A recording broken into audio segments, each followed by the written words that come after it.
Halo Sobat Kebun Hijau, saya Pak Yudi. Saya eh, sebenarnya seorang guru. Saya juga di rumah hobi berkebun ya, juga bertani. Saya memang sering bereksperimen mengamati sesuatu yang apa ya, yang bagus untuk perkembangan kita memahami sesuatu.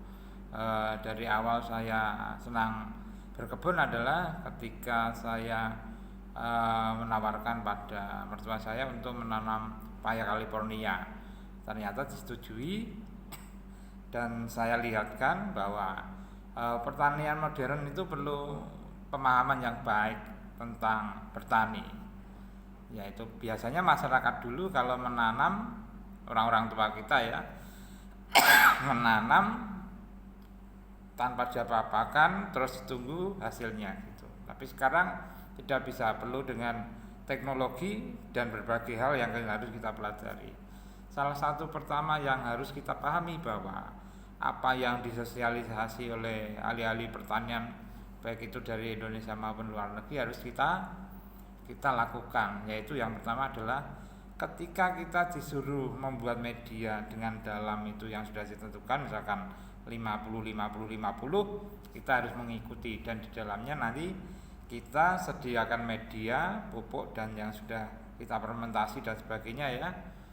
Itu kita biarkan selama 1 minggu atau 2 minggu, bahkan 1 bulan setelah tumbuh apa namanya pohon-pohon kecil ya, pohon kecil misalnya rumput atau apa, itu mulai bagus, berarti media yang kita siapkan sudah oke banget.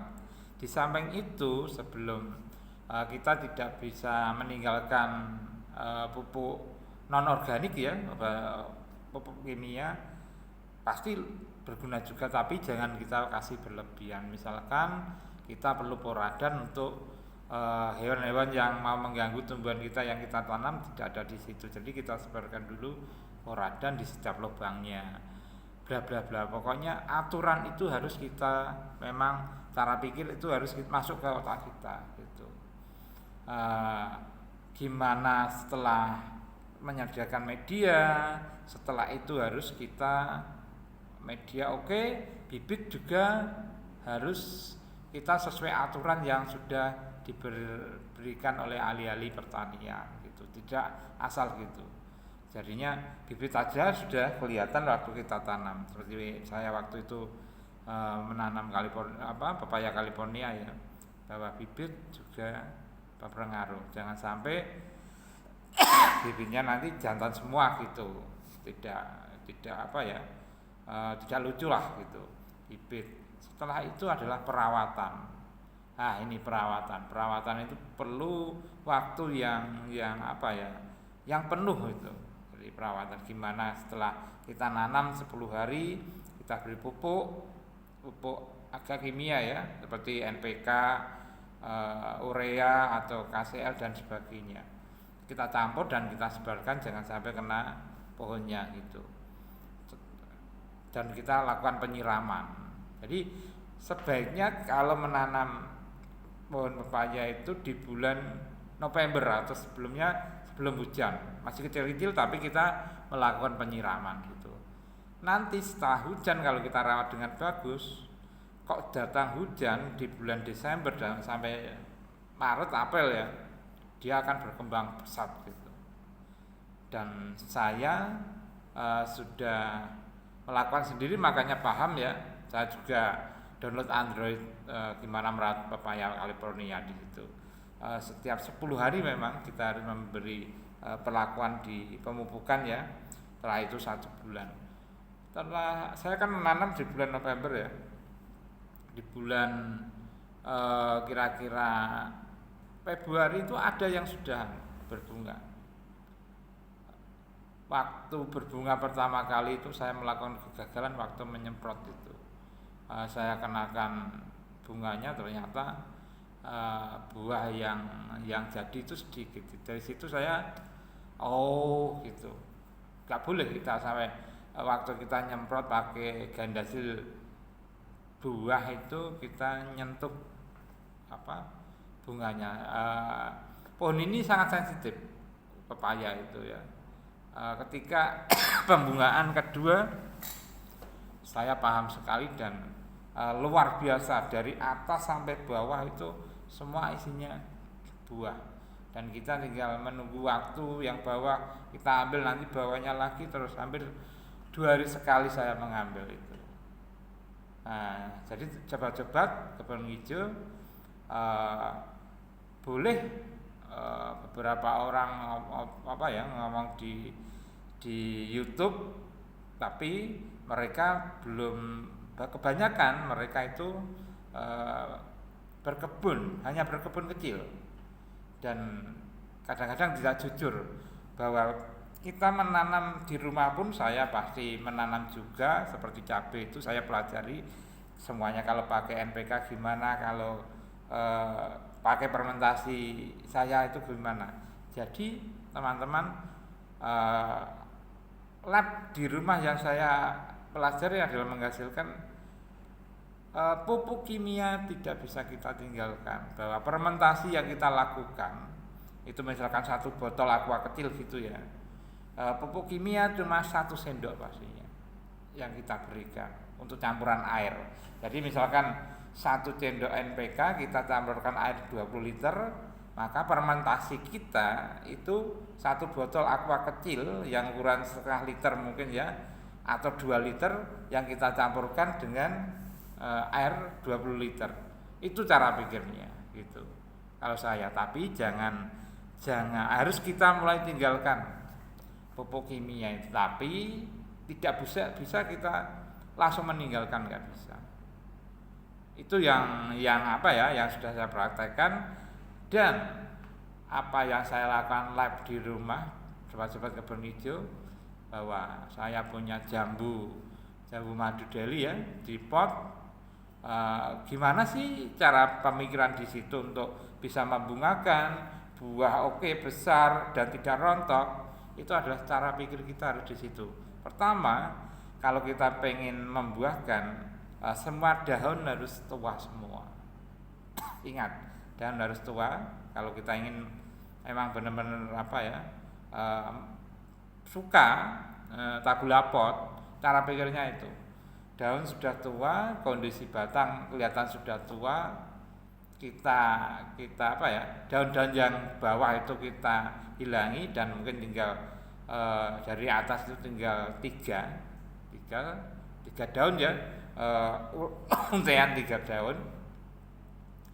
Kita agak siram dulu biar dia agak stres gitu.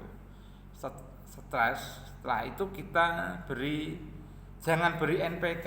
NPK itu pupuk pertumbuhan karena nitrogennya terlalu tinggi ya. Yang harus kita siramkan atau kotorkan itu kayak boron gitu, kayak NO3, kayak MPK magnesium. MPK singkatannya magnesium, fosfor dan kalium. Jadi tumbuhan kalau pengen Anda bungakan atau buahkan, itu harus di medianya penuh dengan magnesium, fosfor dan kalium. Karena seperti semua tumbuh-tumbuhan itu harus menghasilkan itu fosfor. Untuk kayak kalau kita pisang kita tebang kan, di situ penuh dengan fosfor dan kalium. Keras, batangnya keras, dekat buahnya kulitnya keras gitu. Tapi yang tidak keras hanya dalamnya aja. Juga fosfor, pelok mangga juga keras, fosfor itu, kalium dan fosfor. Juga ada magnesiumnya gitu. Itu teman-teman ya, bahwa teman-teman sobat kebun hijau ya, saya sudah praktek menjadi petani pekebun milenial itu sudah 5 tahun yang lalu. Saya juga mengembangkan sengon. Minta maaf ya, batuk saya. Sengon itu perlu perlakuan yang khusus di 1 tahun awal itu. Misalkan kalau kita menanamnya harusnya itu bulan-bulan basah. seperti November Desember nanti biarkan sebelum hujan kalau bisa, tapi jangan sampai lama kita nyiram nanti, kita nyiram ya. Misalkan hujan 1 kali 2 kali dalam 1 minggu, ada hujan 3 kali, kita nanam aja. Oh, mulai hujan ini, nanti kita biarkan sampai 1 bulan atau lebih. Setelah itu baru mau kemarau, kita pupuk, kita berikan urea atau apalah gitu, dan pupuk kandang gitu. Jangan sampai bantat tapi pupuk kandangnya. Dan ingat, kalau tahun pertama di bulan Juli itu sengon kita nggak tahan air sudah nggak ada, nggak tahan atau ngeliang semua, layu, kita harus siram. Nah itu kenapa kita biarkan, sebenarnya dia tetap hidup, bisa bertahan hidup, tapi pertumbuhannya nantinya tidak tepat. Kita siram, memang kalau dekat dengan sungai kita siram aja pakai dap gitu. Karena saya sudah mengalami waktu itu, saya dan mertua itu menanam sengon ya, karena waktu pertanian itu tidak ada hasilnya, kita berpindah ke sengon. Dan ketika bulan Juli beneran nggak ada hujan, semua sengon layu, terlihat layu gitu kalau saya ke kebun gitu. Terus saya putuskan sama mertua untuk menyiram sampai turun hujan itu. Waktu itu agak lama ya, di bulan Desember akhir baru turun hujan, dan saya nyiram terus itu. Tapi hasilnya luar biasa ya teman-teman itu. Sebelah itu 2 tahun lebih cepat menanamnya, tapi milik kami itu terlambat 2 tahun. Tapi setelah 4 tahun sama, ketika dijual kemarin hasilnya cuma 1 juta, padahal dia lebih lebar itu. Dan teman-teman, karena hasilnya memang lurus, rakak besar gitu. Itu karena perlakuannya tidak terlambat. Jadi kalau saya sekarang ini butuh anak-anak muda yang punya punya cara berpikir yang bagus untuk mengembangkan pertanian Indonesia. Jadi tidak bisa ngawur gitu. Waktu saya cerita sedikit ini, waktu mengembangkan California itu ya, di kebun kita yang satunya, masyarakat itu orang-orang tua merasa pasti lebih baik gitu. Saya cuma bilang iya aja gitu. Waktu saya pohon pepaya itu di kebun itu terlalu banyak daun, saya potong yang bawah itu, saya dimarahi habis itu. Padahal saya baca ahli-ahli pertanian itu baik Indonesia maupun dunia, bahwa kenapa harus daunnya kita beberapa habisi, biar pencahayaan di bulan-bulan basah itu bisa masuk ke dalam dan nanti bisa ada bunganya gitu. Mereka tidak mudeng gitu, tapi mereka lebih tua, lebih ngayal pasti gitu. Tapi mari kita anak-anak Indonesia yang muda-muda, mari kalau Indonesia pengen ada pangan dan buah, gimana, anak-anak muda harus yang turun. Dan pastinya anak-anak muda yang saya suka sekali sekarang banyak anak-anak muda yang suka mengembangkan anggur itu. Saya lihat itu hebat sekali. Jadi memang sekarang butuh cara pemikiran. Anggur aja sudah bisa kembangkan. Kelengkeng itu selama ini belum maksimal kalau saya lihat. Manis memang luar biasa, tapi masih tipis. Ada yang tebal tapi sulit berbuah. Nah ini saya kemarin baca-baca dan saya dapatkan bibit itoh itu, coba. Itu perpaduan katanya untuk bisnis itu. Tapi saya baru mengembangkan lab di rumah, pakai pot gimana. Anggur juga seperti itu. Kemarin saya juga beli bibit anggur dua bibit ya, transfigurasi dan monel yang satunya itu. Saya memang gitu ya teman-teman. Saya lab dulu di rumah, di depan rumah, di samping rumah. Nanti setelah saya paham baru ke kebun gitu.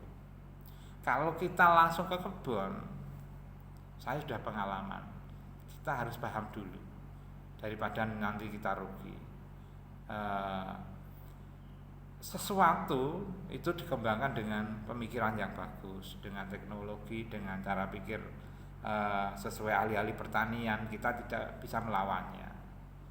karena mereka sudah praktek ahli-ahli itu. Jadinya itu aja teman-teman, saya sudah terlalu banyak di videonya, sudah lama sekali. Besok saya ngobrol lagi.